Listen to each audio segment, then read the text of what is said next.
Seja muito bem-vindo ao teu lugar, seja muito bem-vindo a esta aula.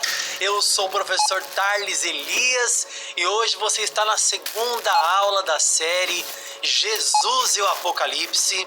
Nós estamos aqui agora 20 horas ao vivo, dia 23/5/2023. Nós estamos ao vivo para a segunda aula da série Jesus e o Apocalipse. Hoje você vai aprender Jesus e a batalha do Armagedon. E aí, tá empolgado para você aprender um pouco mais? Hoje tem coisas muito interessantes. Você vai aprender sobre as bestas, o anticristo, o falso profeta, o livro selado, a batalha do Armagedon. Eu tenho certeza que você vai sair dessa aula muito mais capacitado, com muito mais conhecimento, cheio da graça e do conhecimento do Senhor sobre a tua vida. Seja muito bem-vindo a este canal. Já estou vendo aqui centenas de pessoas comentando e chegando aqui já para esse bate-papo de terça-feira. Vamos fazer 3 terças-feiras, né? Já tivemos a aula semana passada. Hoje, terça-feira agora, não sei quando você está assistindo, mas terça-feira agora. A aula fica por pouco tempo. A aula passada já foi removida, não está mais disponível para o público, né? Só para os membros do canal. E semana que vem, terça-feira que vem, vai ter a última aula desta série. Eu quero dar boas-vindas aqui para o Coronel Valderir, lá de Goiânia. Também quero dar boas-vindas aqui ao Daniel Maiato. Muito boa noite a todos. O Sérgio, lá da Assembleia de Deus em Curitiba, sempre junto aqui no Teologar. Daniel dando a paz a todos aqui também, né? Olha aqui, ó, a Valéria, boa noite. O William é lá de BH, ele tá presente aqui na live. A Márcia, será uma grande bênção. Eu espero, viu, Márcia? Vai ser, olha, eu me preparei. Os slides estão muito didáticos. Com certeza vai ser uma aula muito especial. Ó, hoje, quem está me ajudando aqui na equipe é o Fernando Rodrigues. Tira foto da sua TV, tira foto de pós, né? Pós ou coisas. Primeiro, não saia da live, porque eu tenho algo novo para entregar para você. Eu vou falar assim, ó, Deus abençoe, fique na paz, tchau. Aí você vai falar, meu, acabou. Não acabou, não sai, fica, porque eu tenho uma novidade para você. Então não sai depois que acabar a aula, tá? Segunda coisa, quando acabar a aula, eu vou fazer um momento de perguntas e respostas. Então anote aí a sua pergunta, não dá para fazer agora no chat, porque eu não vou olhar o chat. Anote a sua pergunta e faça a sua pergunta no final da live. Vou tentar responder o máximo que eu conseguir aqui. Beleza? Vamos orar então e começar aqui a nossa aula, né? Senhor, obrigado, porque mais uma terça-feira estamos aqui reunidos na internet para falarmos das suas coisas. E nós queremos a tua bênção agora, a tua graça, o teu amor e a tua misericórdia. Usa a minha vida, Pai. Nos livra do engano, nos livra, Pai, de sermos levados a doutrinas erradas. Nós queremos apenas aquilo que vem do céu. Usa a minha vida e fala com os meus irmãos nessa noite, em nome de Jesus. Amém. Amém? Vamos lá, vou molhar a boca aqui e vou fingir que vocês não estão aqui, tá bom? Vamos lá. Vou fingir que não é ao vivo, hein? Ai, sarando da garganta aqui. Vamos lá. Muito bem, pessoal, seja bem-vindo ao Instituto Teologar, seja bem-vindo à segunda aula da série Jesus e o Apocalipse. Esta aula é a aula mais impactante desta série de 3 aulas.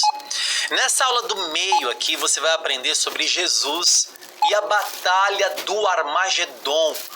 Muitas coisas que você tinha curiosidade, você vai esclarecer nesta aula aqui. Então se prepare para você crescer muito no conhecimento do Senhor. Pegue a sua Bíblia, pegue o seu caderno, foque na aula, não se distraia com nada.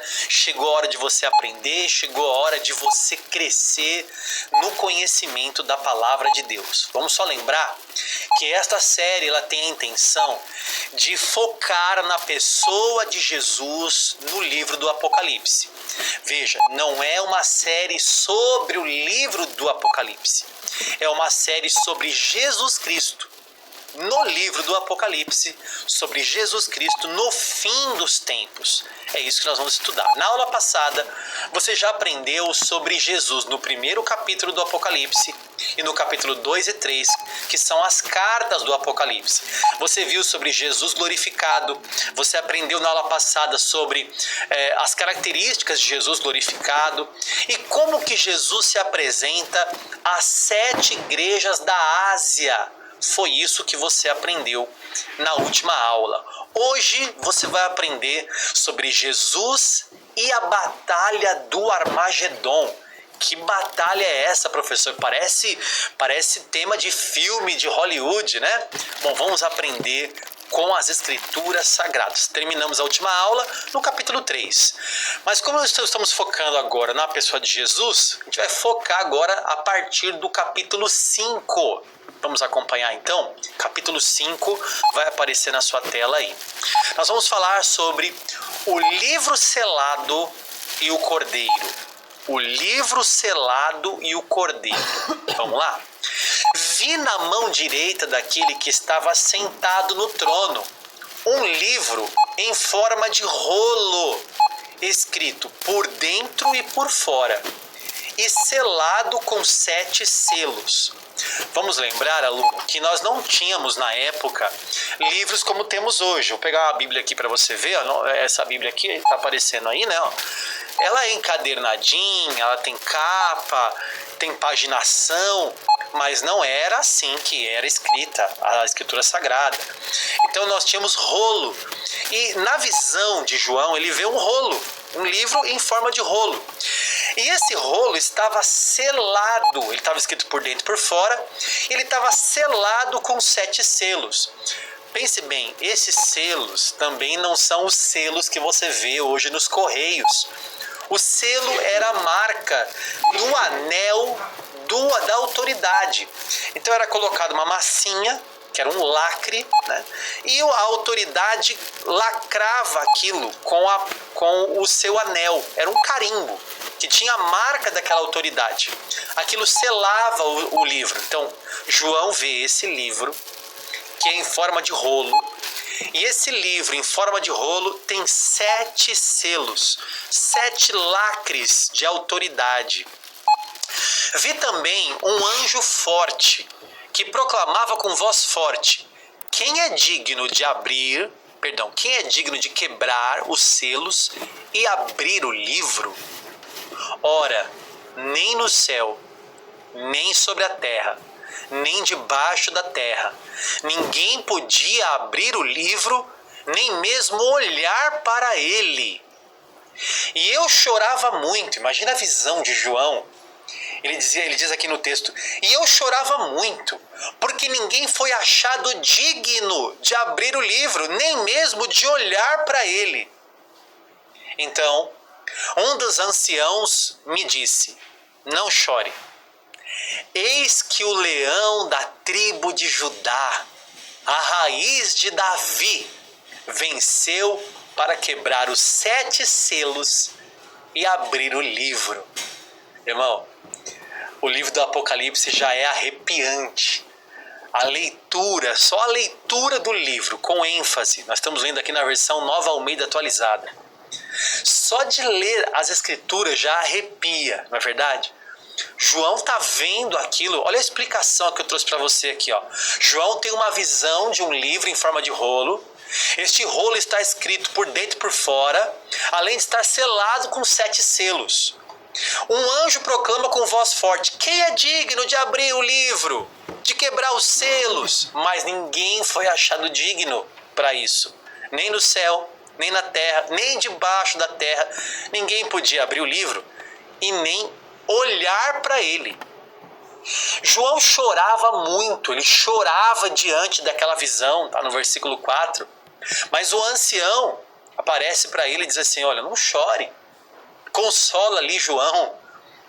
E a frase que ele diz é impactante: eis que o leão da tribo de Judá, a raiz de Davi, venceu para quebrar os 7 selos e abrir o livro. Como nós estamos focando a pessoa de Jesus no livro do Apocalipse, nós estamos vendo que esse cordeiro, que é Jesus Cristo, o leão da tribo de Judá, a raiz de Davi, é o único digno de quebrar os selos e abrir o livro. Então, focando na pessoa de Jesus no livro do Apocalipse, vemos que ele é o único digno de fazer isso.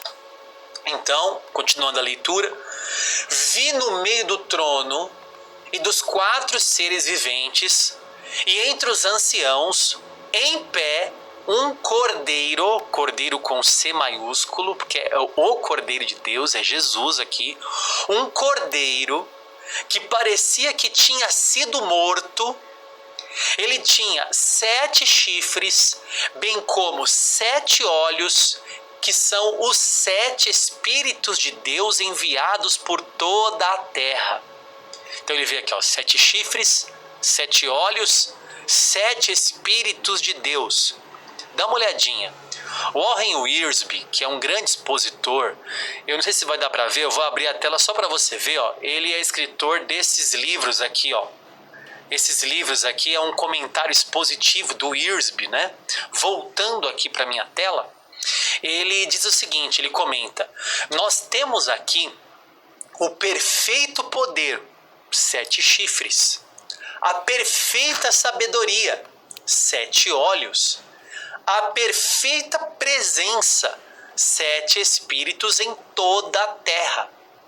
Os teólogos poderiam chamar esses atributos de onipotência, onisciência e onipresença. Todos esses são atributos exclusivos de Deus. Então, quando João vê 7 chifres, 7 olhos, 7 espíritos, ele está vendo nada mais, nada menos do que um ser onipresente, onisciente e onipotente. Isso é maravilhoso, não é verdade? Continuando a leitura. O cordeiro foi e pegou o livro da mão direita daquele que estava sentado no trono.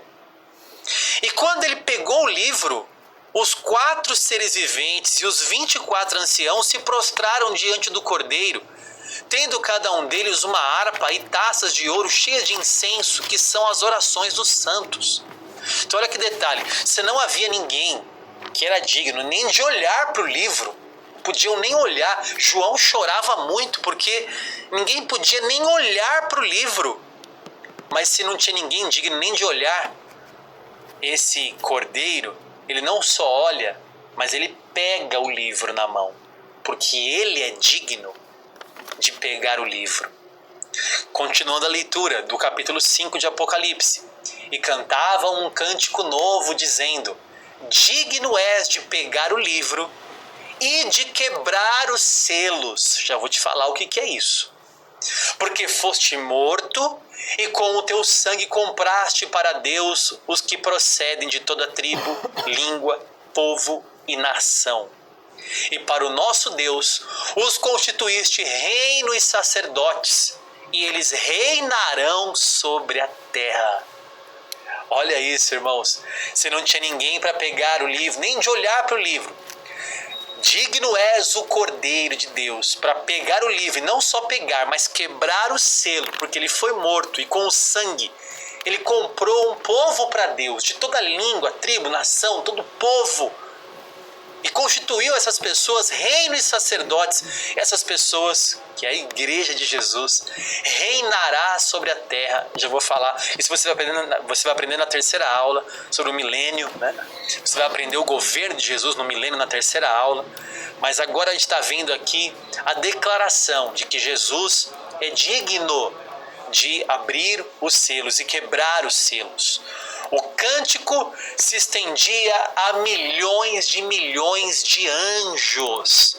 Nós temos aqui um pouco de angelologia, né, no livro do Apocalipse, mostrando que os anjos são numerosos, muito numerosos, proclamando com voz forte: digno é o Cordeiro que foi morto de receber o poder, a riqueza, a sabedoria, a força, a honra, a glória e o louvor.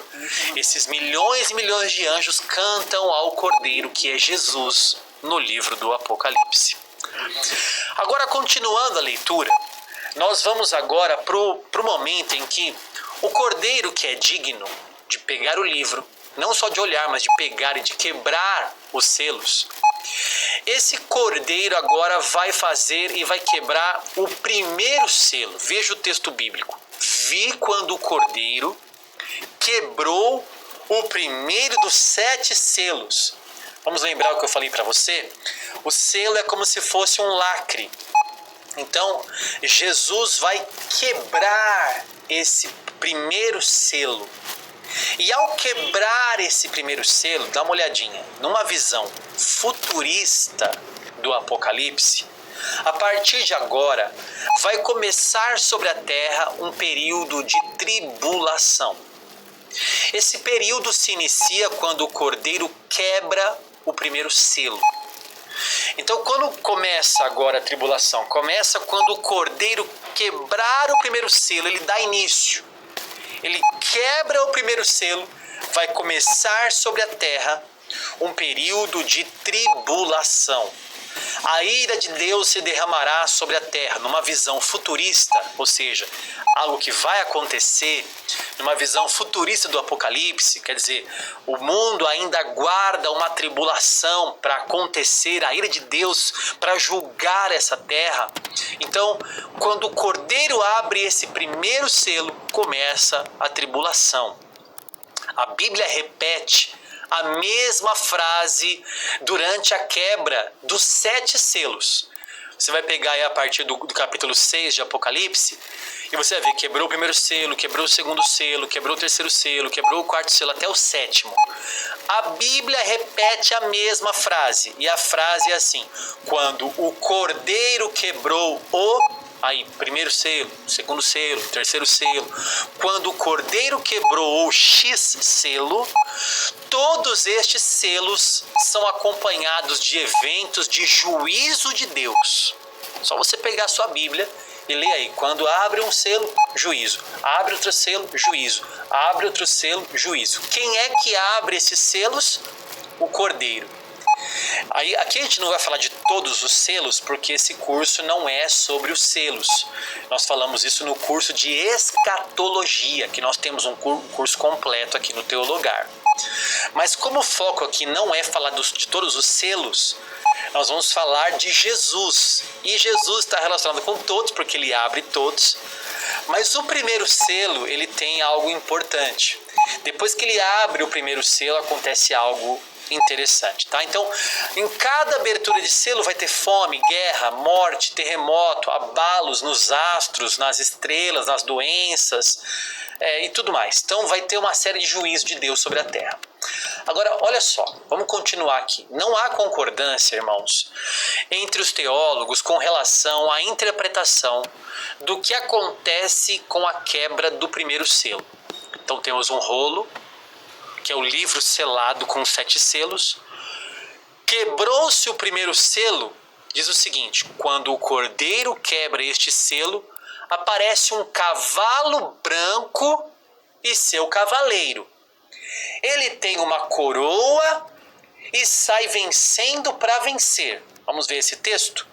Vi quando o cordeiro quebrou o primeiro dos 7 selos, e ouvi um dos 4 seres viventes dizendo, como se fosse som de trovão: venha! Vi então, e eis um cavalo branco. O seu cavaleiro tinha um arco e foi-lhe dado uma coroa, e ele saiu vencendo para vencer. Então preste bem atenção no que eu vou te ensinar agora. Preste bem atenção nesse detalhe aqui, ó. Não há concordância entre os teólogos. Então, o cordeiro vai lá, quebra o primeiro selo. Quebra o primeiro dos 7 selos. Quando quebra o primeiro selo, é liberado um cavalo branco com o seu cavaleiro. O que tem esse cavalo e esse cavaleiro? Esse cavaleiro tem um arco e uma coroa, e ele sai vencendo para vencer. O cavalo é branco, ele tem um arco, tem uma coroa e sai vencendo para vencer. Agora, não há concordância com relação a isso. Vamos estudar então direito aqui, estudar de forma equilibrada. Vamos lá. Possíveis interpretações sobre o cavalo branco e o seu cavaleiro. Primeira interpretação. Daqui a pouco eu falo qual que é a minha posição disso daqui também, tá? Primeira interpretação. Alguns teólogos entendem que esse cavalo branco e esse cavaleiro no cavalo branco se refere ao anticristo. Adolf Poe e Warren Wiersbe interpretam o cavalo branco e o seu cavaleiro como sendo o anticristo. O argumento é que o Apocalipse usa imagens duplas para fazer contrastes. Então, duas mulheres, que é a mulher e a prostituta, duas cidades, que é Jerusalém Celeste e a Babilônia, dois personagens sacrificados, que é o cordeiro e a besta, assim como o anticristo está se contrapondo a Cristo. Então, muitos teólogos entendem que esse cavalo branco e o seu cavaleiro branco se refere ao anticristo. Ele tem uma coroa, ele tem um arco, ele sai vencendo para vencer, ele vai começar dominando a tribulação, dominando o mundo. Então o anticristo, que é um líder, possivelmente um líder político, pode ser o cavalo branco, pode ser o anticristo. Segunda interpretação. Alguns entendem que o cavalo branco e o seu cavaleiro é o Império Romano. Aqui é numa visão preterista, histórica. William Barclay interpretou o cavalo branco como as conquistas militares do Império Romano. Então foi o Império Romano que saiu vencendo para vencer. As grandes invasões militares do Império Romano, conquistando o mundo, e depois dele outros impérios que se levantaram, o cavalo branco era usado pelo rei vencedor e o arco era um símbolo do poderio militar. Então uma conquista militar sempre traz tragédias. William Barclay interpretou esse cavalo branco como sendo o Império Romano no início da era cristã, que saiu vencendo para vencer, que saiu com uma coroa, que saiu com um arco, que era símbolo do poderio militar. Outra interpretação tem também. Alguns entendem que o cavalo branco e o seu cavaleiro é a pregação do evangelho, que sai vencendo para vencer. Simon Kistemaker e George Ladd interpretam o cavalo branco como sendo a pregação do evangelho em dimensões universais. Mesmo em meio às terríveis perseguições, o evangelho tem sido pregado e será pregado vitoriosamente no mundo inteiro para testemunho a todas as nações. Está lá em Mateus 24:14. Né? Então o evangelho será pregado a todas as nações, todo o povo, e depois virá o fim. É o que está lá no sermão profético de Mateus 24. Então o Simon Kistemaker, por exemplo, interpreta: esse cavalo branco não é o anticristo, esse cavalo branco não é o Império Romano, esse cavalo branco é o evangelho, a pregação do evangelho. Agora, por que eu estou falando do cavalo branco se essa série aqui é sobre Jesus e o Apocalipse? Por causa da quarta interpretação. A quarta interpretação sobre esse cavalo branco e o cavaleiro branco é que esse cavaleiro branco seria Cristo, seria Jesus. William Hendrickson e Martyn Lloyd-Jones interpretam o cavalo branco e seu cavaleiro como sendo Jesus Cristo. Por quê, professor? Porque sempre que Cristo aparece, Satanás se agita e assim as provas para os filhos de Deus são iminentes. Que vem em seguida o cavalo vermelho, o cavalo preto e o cavalo amarelo. São 4 cavalos no Apocalipse: o branco, o vermelho, o amarelo e o preto. Então, depois vem mais 3 cavalos, que a gente não vai comentar nessa série aqui, tá? As palavras, segundo William Hendrickson, por exemplo, Martyn Lloyd-Jones, né? As palavras só podem se aplicar a Cristo. Palavra branco, palavra coroa, as palavras saiu vencendo para vencer.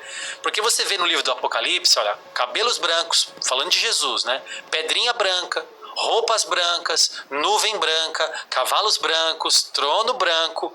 Branco não pode ser usado nem para o diabo, nem para o anticristo, segundo a visão de alguns teólogos. Então você viu aqui que eu mostrei 4 interpretações para você do que poderia ser o cavalo branco e o seu cavaleiro. Primeira interpretação, anticristo, o Império Romano. Nós vimos também que pode ser a pregação do Evangelho. E por fim, agora nós vimos que pode ser Jesus Cristo, o nosso Senhor. Eu pessoalmente, eu acredito que seja o anticristo. Eu acredito dito que o cavalo branco e o seu cavaleiro se trata do anticristo. Embora lá em Apocalipse 19, a gente vai ler também, Jesus vem no cavalo branco, esse cavalo branco com o seu cavaleiro, na minha opinião, é o anticristo. Mas é só minha opinião. Eu, como um bom professor de escatologia e equilibrado, quero ensinar você todas as posições possíveis. Não quero ensinar você a minha posição. Eu não quero fazer sua cabeça para você seguir o Tarles. Eu quero te ensinar a seguir a Jesus e seguir a Bíblia. Eu ensino a Bíblia Sagrada, eu ensino teologia, eu ensino escatologia. Agora, essas visões, se é Jesus, se é o anticristo, se é a pregação do evangelho, é o máximo que eu posso dar para você de conhecimento, para que você tenha toda a bagagem desse capítulo aqui nessa série. Beleza? Então voltamos para cá, vimos aqui a última posição, né?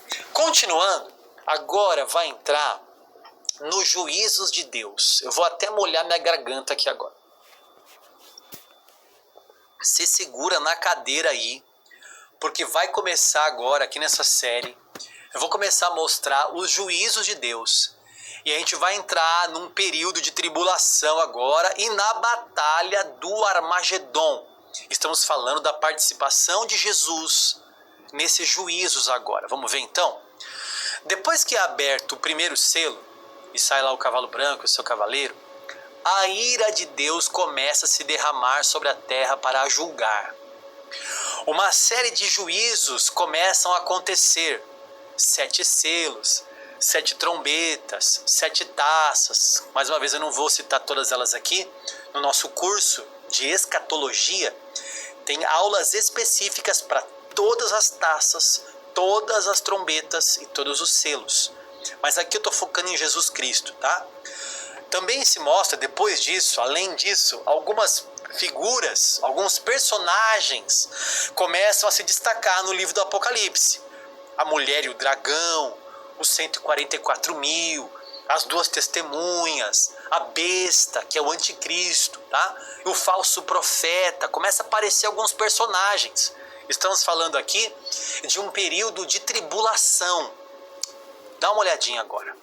Na parte final da tribulação, na parte final desse período, os reis de todo o mundo se reunirão para uma batalha.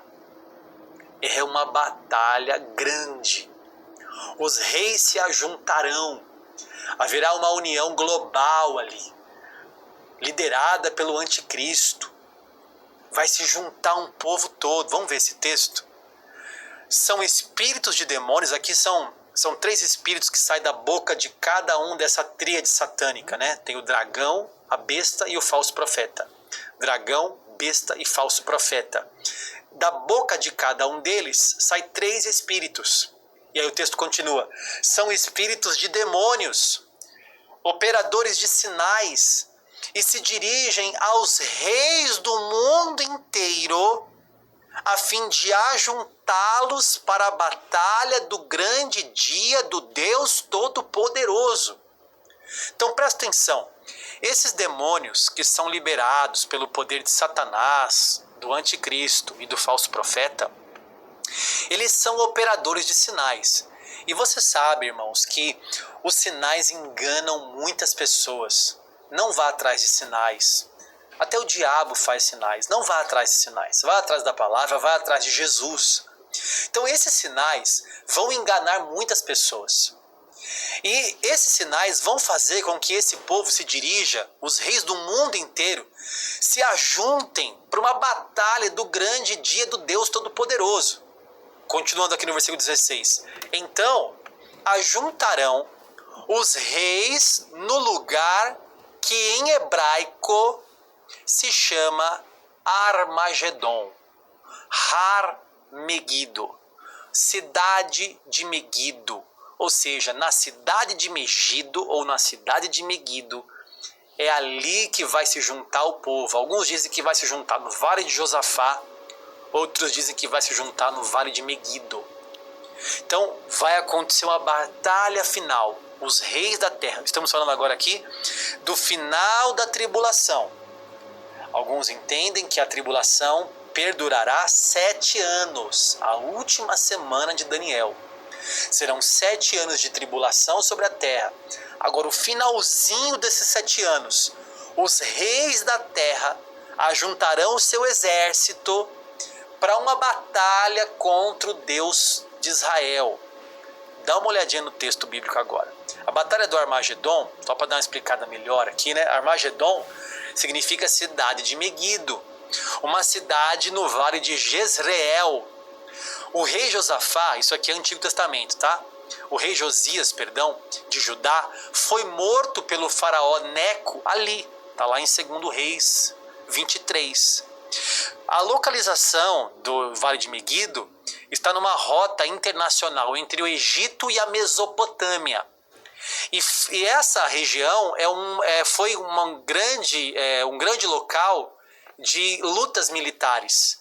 Então fez desse lugar, um importante local militar. Tá?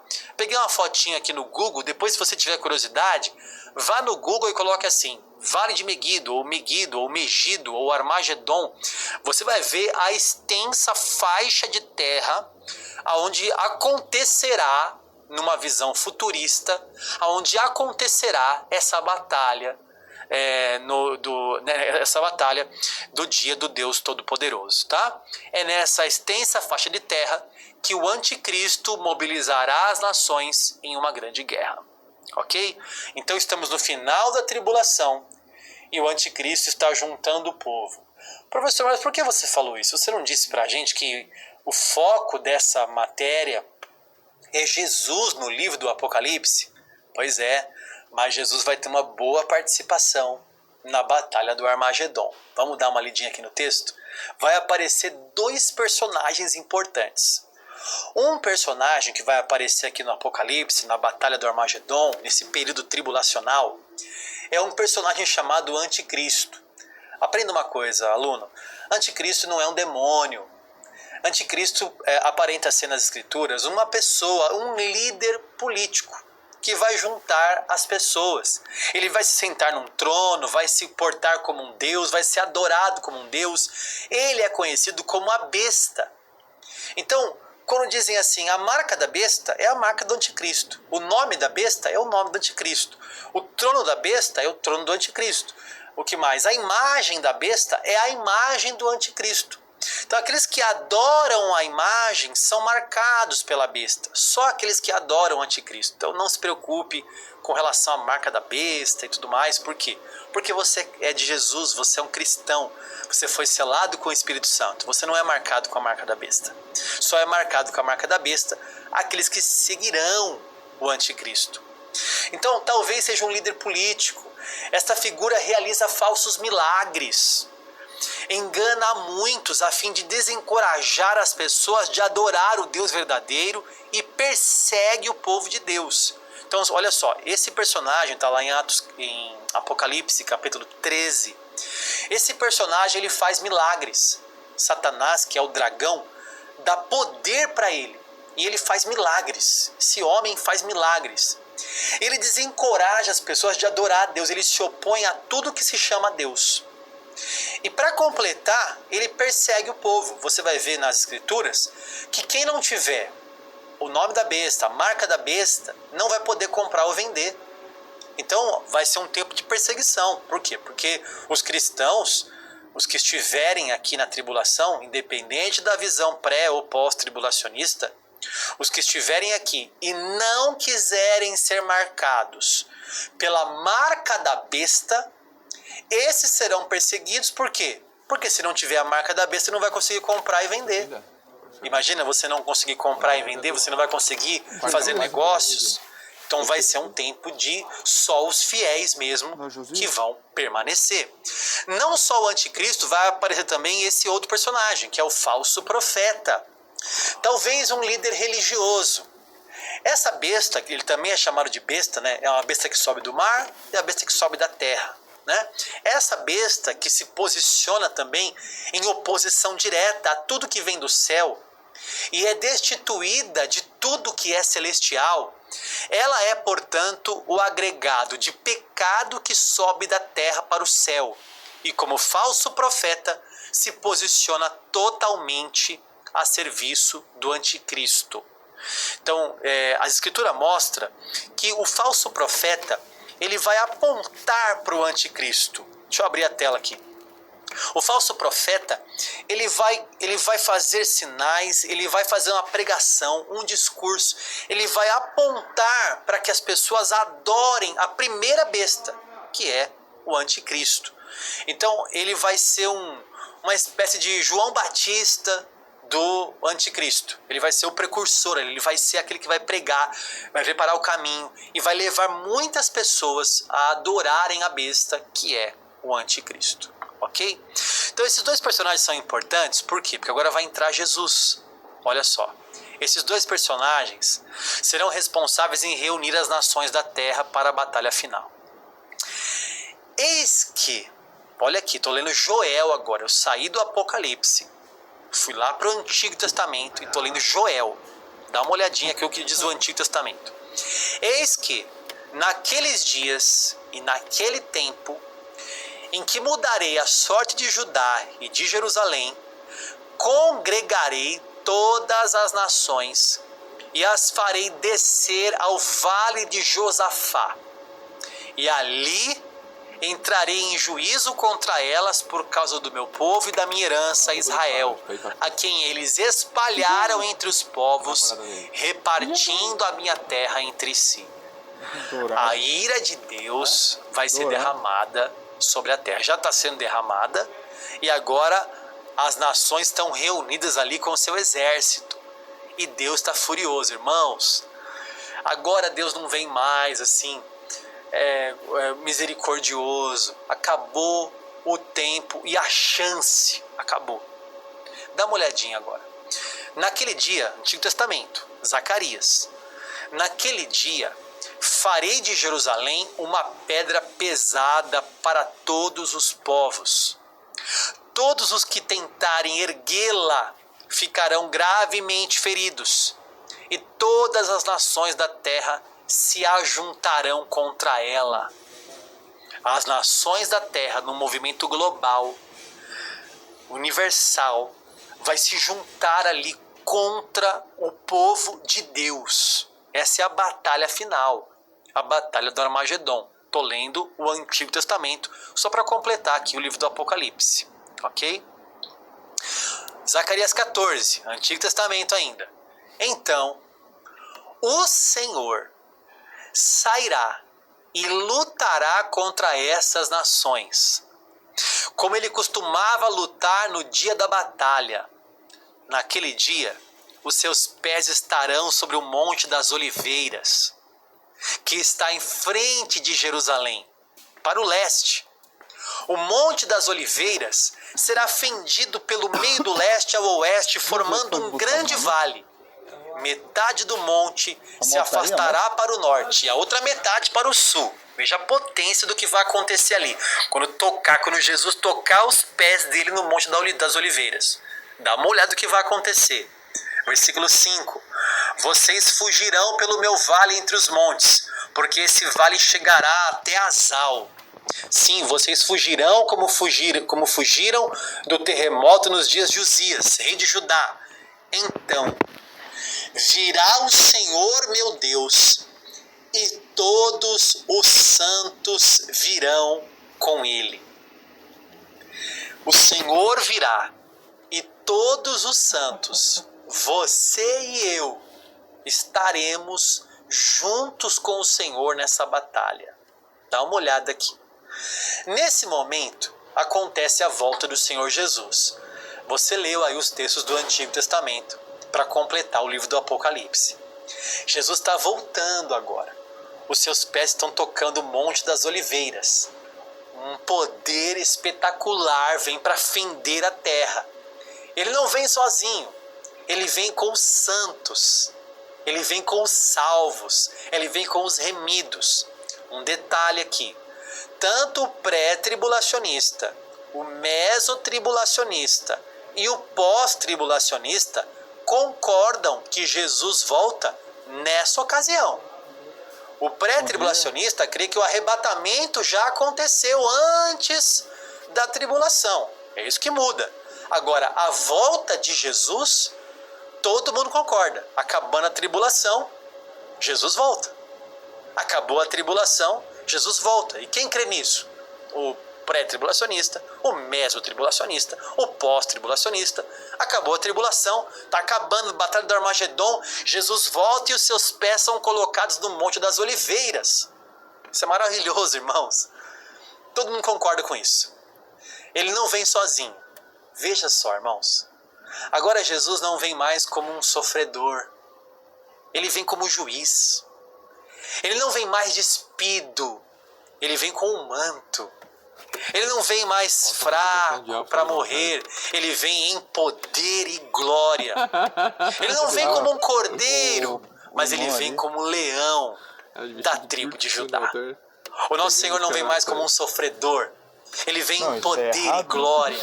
Ele não vem mais para ser esbofeteado, cuspido, escarnecido. Muito errado. Ele vem agora para julgar. É o Deus Todo-Poderoso. É a vitória do... Mais para ser esbofeteado, cuspido, escarnecido. Ele vem agora para julgar. É o Deus Todo-Poderoso. É a vitória do Deus Todo-Poderoso sobre a terra. Veja o texto, irmãos. Leia comigo e se arrepie comigo nesse texto bíblico. É um dos textos que eu mais gosto da Bíblia Sagrada. Veja comigo, leia também na sua Bíblia aí. Vi o céu aberto. Que dia glorioso, meus irmãos. Oh, meu Deus, não posso nem me emocionar, que senão eu não consigo dar aula nessa questão. Vi o céu aberto e eis um cavalo branco. Aqui sim é um cavalo branco e aqui sim está falando de Jesus. O seu cavaleiro se chama Fiel e Verdadeiro e julga e combate com justiça. Os seus olhos são como chama de fogo. Na cabeça dele há muitos diademas. Tem um nome escrito que ninguém conhece, a não ser ele mesmo. Está vestido com um manto encharcado uma de bermuda sangue. e uma sainha por cima. E o Porque seu nome as bermudas tem umas bermudas tão Verbo de coladas Deus.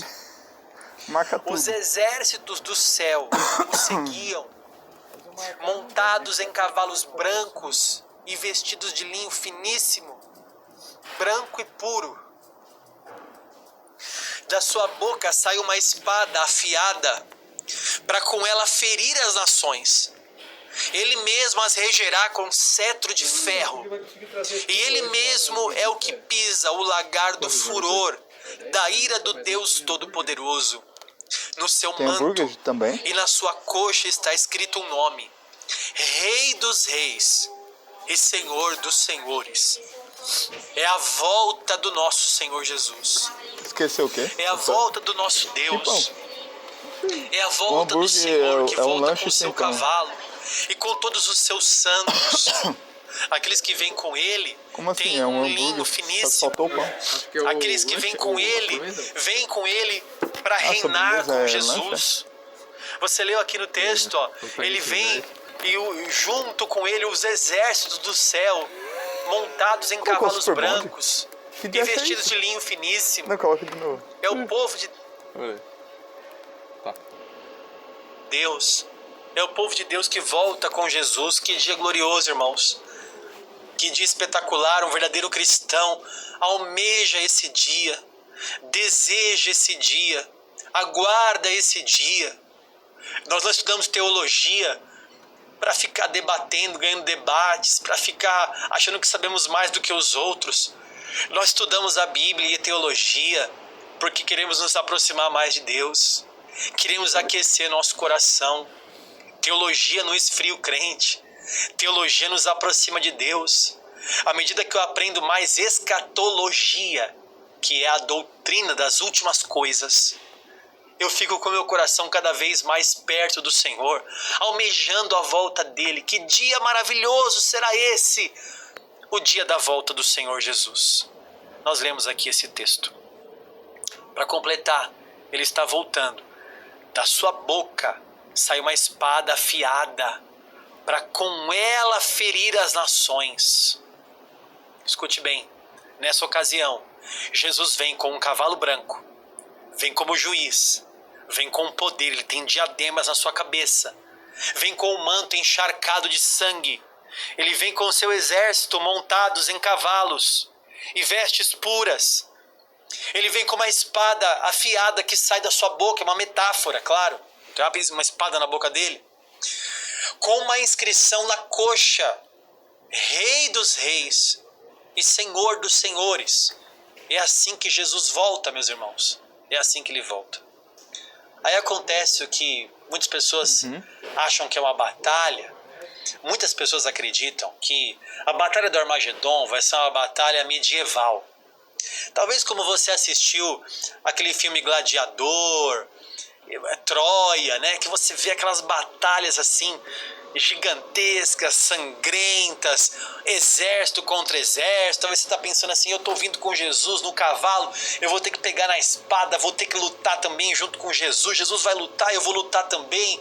Eu não sou guerreiro, eu não sou do exército. Como é que vai ser essa batalha? Não é assim que a Bíblia descreve essa batalha. Como é que será, professor? Será uma batalha sangrenta? Vamos ler aqui.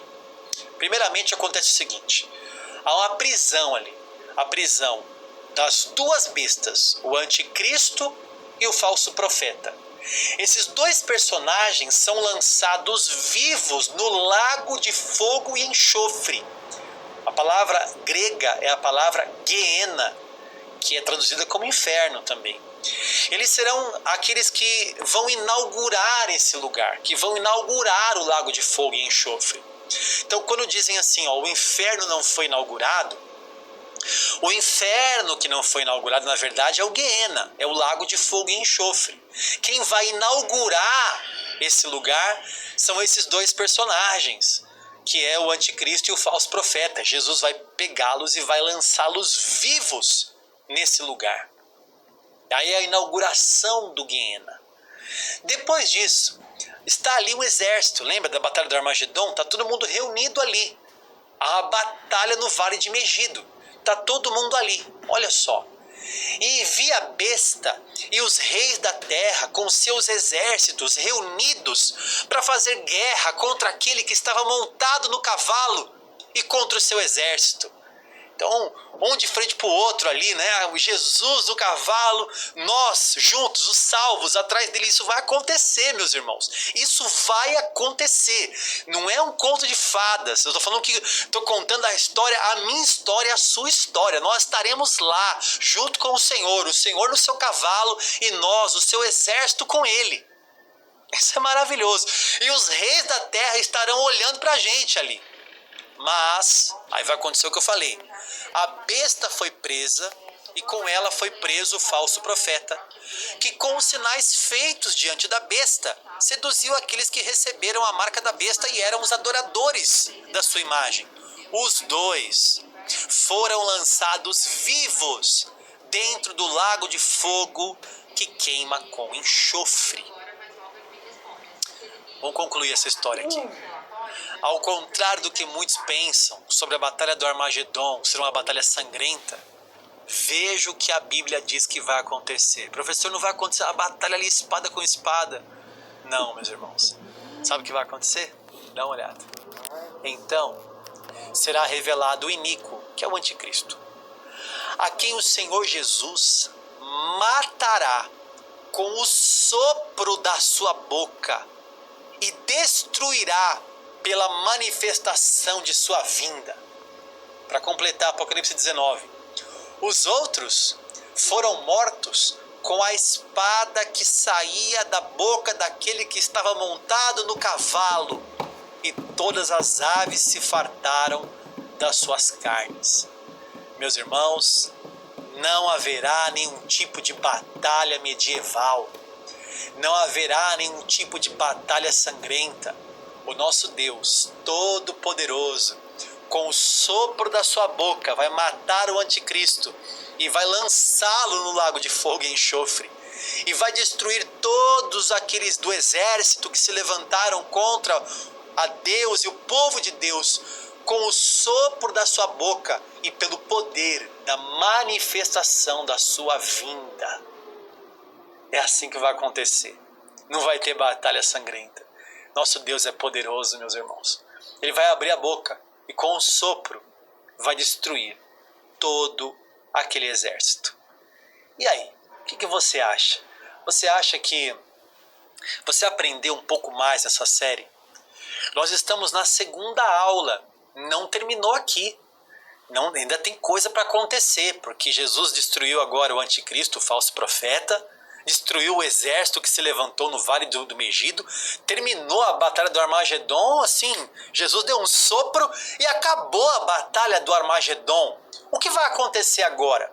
Na próxima aula, você vai aprender sobre o reino milenar, novo céu e nova terra, e os conselhos finais de Jesus Cristo para o seu povo no livro do Apocalipse.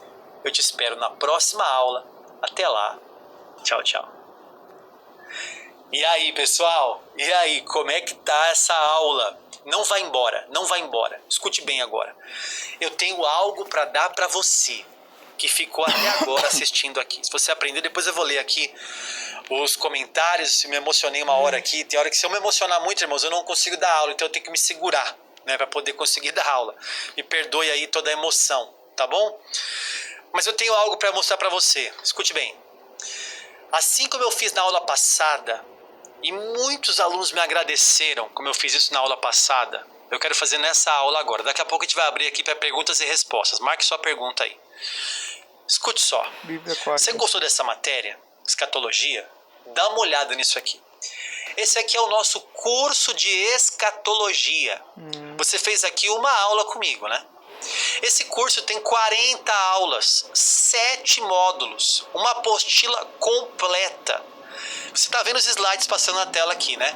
O nosso curso tem 358 slides.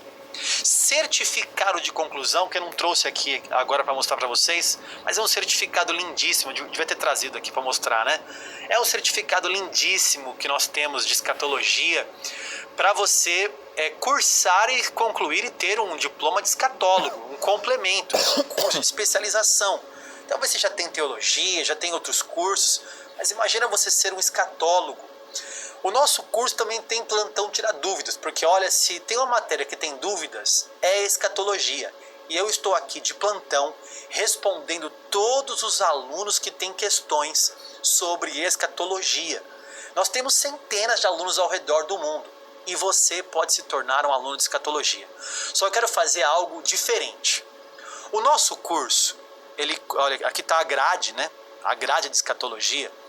Escatologia individual, coletiva, escatologia cósmica. O que vai acontecer com o mundo quando Jesus voltar? O que acontece depois da morte? Sheol, Geena, Hades, as teorias do arrebatamento, pré-meso, pós-tribulacionismo, os eventos da tribulação, 7 selos, 7 taças, 7 trombetas, o 666, o anticristo, o falso profeta, as 2 testemunhas, os 144.000, a Gog e Magog, é muita coisa. O nosso curso é completo, as teorias do milênio, amilenismo, pós-milenismo, pré-milenismo, todo o plano escatológico de forma didática para você aprender de verdade. Tem desejo de aprender isso com profundidade, receber um certificado e saber o que está falando? Pois é, o nosso curso ele custa R$497, mas olha, só para quem está fazendo essa série, você sabe disso, se você comprou esses dias o curso, você pagou esse preço. Você comprou mês passado, você pagou esse preço. Você comprou há 3 meses, você pagou esse preço aqui, que é esse preço do curso. Tá lá no site, entra lá, você vai ver esse preço. Mas assim como eu fiz na aula passada, e muitos aproveitaram, muitos, eu quero dar um super desconto para você que está acompanhando a série Jesus e o Apocalipse. Eu quero dar para você 40% de desconto para você aprender escatologia de verdade. Não é escatologia assim, professor, você vai me ensinar pré-tribulacionismo? Não, eu vou te ensinar escatologia. Que ensino pré, ensino pós, ensino meso. Ah, quem é o cavalo branco? Ah, é o anticristo. Não, é o anticristo, pode ser Jesus, pode ser o falso, pode ser a pregação do evangelho. É ensinar a escatologia de verdade. Então nós vamos colocar na descrição desse vídeo e também nos comentários aqui, o Fernando vai colocar para você o link para você poder